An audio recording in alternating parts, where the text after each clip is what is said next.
લગનમાં જવાનું હે ને આને તો તૈયાર થતા એટલી વાર છે કરતા તો જડ કરતા બાયડ્યું હાર્યું કે હઠ તૈયાર થઈ દીકરી તો જાય આને તો શું એટલી બધી લટર પટર કરવાની ઓય તા તો જાય ને પૈડીને વઈ જાહે એટલી બધી વાર હોય કઈ લગનમાં તું એલી એકલી એકલી બળબડ કર્યાસ હાલ હું તૈયાર થઈ ગયો લે તમે આવી ગયા એટલી બધી વાર હોય તૈયાર થવામાં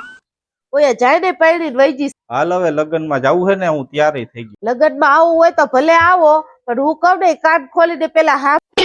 શું કાન ખોલીને સાંભળી લઉં બોલ હું આયા જ ઉભો હો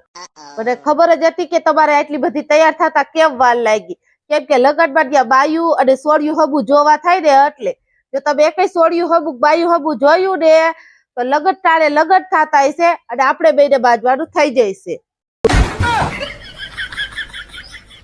લગ્નમાં જવું હોય ને તો હાલ નકર હું હમણાં ઘરમાં વયો જાઉં